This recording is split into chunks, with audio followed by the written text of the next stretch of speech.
তুরস্কের ইস্তাম্বুল বিমানবন্দর বিজয়ীর বেশে একগুচ্ছ মানবাধিকার কর্মী গাজায় ত্রাণ পৌঁছে দিতে যাওয়া জাহাজ গ্লোবাল সমুদ ফ্লোটিলায় ছিলেন তারা। ফিলিস্তিন অভিমুখে যাওয়ার সময় তাদের আটক করে ইসরায়েলি সেনারা। অবশেষে সেই বন্দিদশা থেকে মুক্ত হয়ে শনিবার নিরাপদে তুরস্কে পৌঁছান তারা।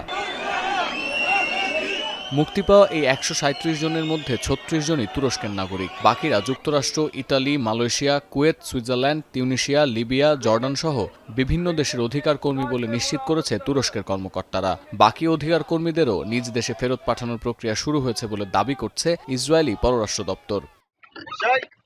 তবে এদিন বিমানবন্দরে নেমে ইসরায়েলে নিজেদের বন্দিদশার বর্ণনা দিয়েছেন এই অধিকার কর্মীরা। তাদের অভিযোগ, আটক হওয়া সুইডিশ অধিকার কর্মী গ্রেটা থুনবার্গের সঙ্গে অত্যন্ত দুর্ব্যবহার করেছে ইসরায়েলি সেনারা। মাটির ওপর দিয়ে টেনে হিঁচড়ে নিয়ে যাওয়া ছাড়াও গ্রেটাকে ইসরায়েলি পতাকায় চুমু খেতে বাধ্য করা হয়েছে বলে অভিযোগ করেছেন মুক্তি পাওয়া দুই অধিকার কর্মী।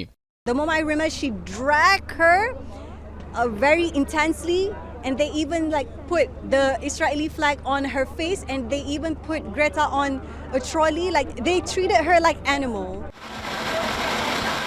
ফ্রিডম ফ্লোটিলার এই যাত্রায় অংশ নেওয়া ৪০টি নৌকা থেকে ৪৫০ অধিকার কর্মীকে আটক করে ইসরায়েল। এমন পরিস্থিতিতে গাজার পথে চলছে আন্তর্জাতিক দ্বিতীয় নৌবহর ফ্রিডম ফ্লোটিলা।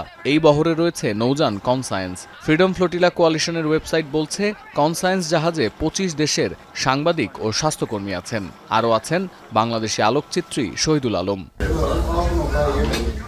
সতীর্থ কর্মকার, এখন বিশ্ব।